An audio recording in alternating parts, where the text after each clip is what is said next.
Nobody likes me, everybody hates me. Think I'll go eat worms. Big bad juicy ones, easy breezy squeezy ones. See how they wiggle and squirm.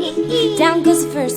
Look, I don't know what that was, but no, I'm not sorry. Hello, my fellow Pokemon trainers. Welcome, one and all, as today we go over yet another brand new shining hunting technique, location, and as we're used to calling them by this point, creative use of game mechanics. Yes, it's time to nearly AFK generate infinite shinies of rare Pokemon that are otherwise, and I don't mean to exaggerate, absolute bastards to get hold of, such as our first one today, which is Salazzle, and shiny female Salazzle, as in spawning in as shiny female Salazzle to save you the heartache of, well, this.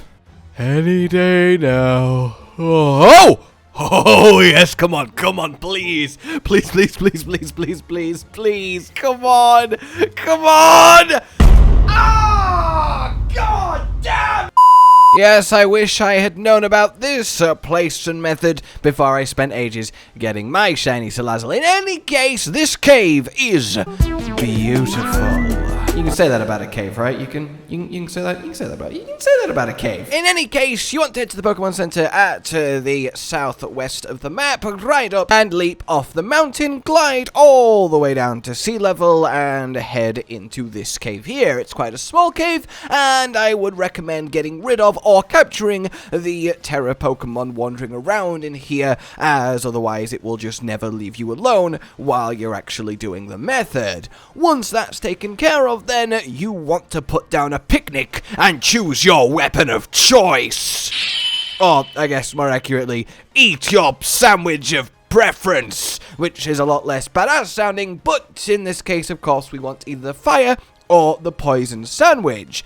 I recommend the fire sandwich. It will let you double up with a method that we'll go over after this, and once you've done it, well, reset with your picnic, and you will see big groups of Salandit with Salazzle spawn in endlessly in front of you. None of them are glitching in walls, none of them are glitching in ceilings, they're all just appearing as a sea of sumptuous lizard for you to have a peek and see if any are sporting that beautiful white coat. Then, of course, just picnic reset and off we go again. The beautiful thing about this then is the fact that we do get fully evolved Salazzles actually spawning here, which means there is every chance that the Salazzle itself spawns shiny, and we have to skip the 1 in 10 chance of it actually being a female Salandit, which is awesome.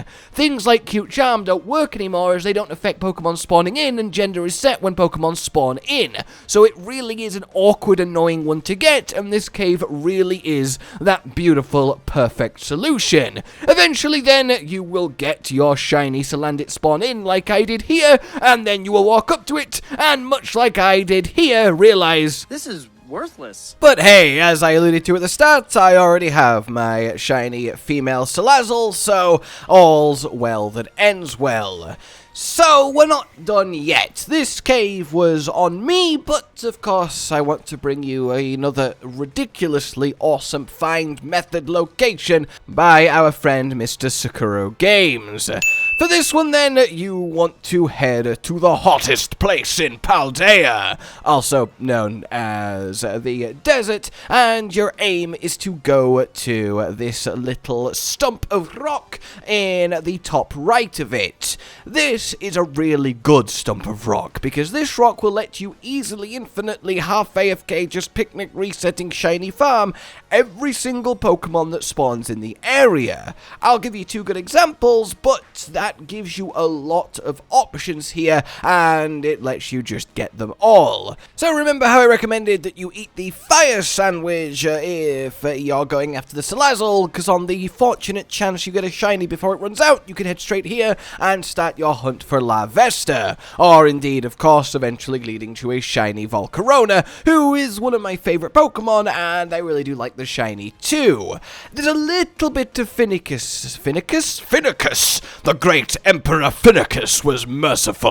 You want to make sure that you are just this far forward. Look for the slight curve in the mountain so that when you angle the camera down, you can see the entire area, because you don't want to miss a potential shiny spawning out of view as the cliff dips. Basically, just put your picnic and camera where you're seeing me put my picnic and camera, and you'll have the best view. Now, you do want to occasionally spin round to the left and check, as sometimes they will spawn behind you, which is a little bit annoying, but other than that, it's the same process. Because we're high up on this mountain, none of the spawns down on the ground are actually in range to spawn, so it forces the game to do all 15 potential Pokemon spawns up here with you, and all 15, because of the sandwich, in this case fire, well, are going to be the Larvesta, which, if you ask me, is a smart way to be a shiny investor. Because, like, invest in having shiny Pokemon, because, like, Larvesta sounds similar sounding words, and just laugh at me, okay? And then perhaps the other one I want to point out to you guys that's up here is Orthworm. Yes, you want to eat for your steel sandwich, which involves a great many hamburgers. Again, I really don't know who in their right mind thought that these were appealing ways to construct sandwiches, but here we are. Honestly, I'm glad you only have to eat a picture of them and not the actual sandwich, because I cannot stomach the idea of my trainer actually consuming these monstrosities. I really need to stop ranting about the sandwiches in these shiny videos, but I really can't help it. And as you might imagine then, once our steel is set up, we find ourselves with, well, a lot of Orthworms slowly spawning one by one up here. And I do mean sadly slowly, as you're not going to get them in clusters, but that's okay. They will spawn around the place. Basically, what I do is just reset with the picnic, close the picnic, and then just kind of AFK doing something else for a couple minutes. There's not really a reason to stare at it. Come back after a little bit of YouTube or Reddit or whatever you're into, and then have a pan round and see if you have been fortuitous enough to... Does anyone else remember that from their childhood? Like, I am a nearly 30-year-old man, and I still, whenever I hear the word shiny, have a slight flashback to the shiny show, and I have no idea why that's actually happening.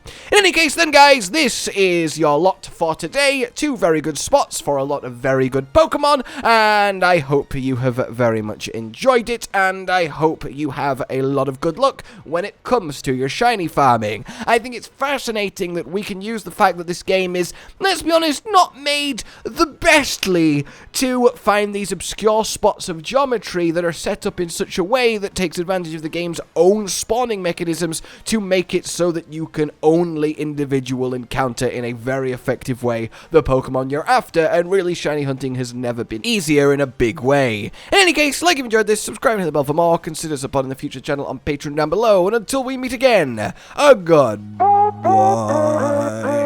Josh, Cotton, and Hollow with the videos, dropping the humor like a hammer on your tippy toes, bringing entertainment on a daily arrangement to take our insanity and turn it into entertainment. Yes, I said entertainment twice, to reiterate that it is nice to look into your faces on a mostly daily basis when you let us in your homes to make the whole world a stage.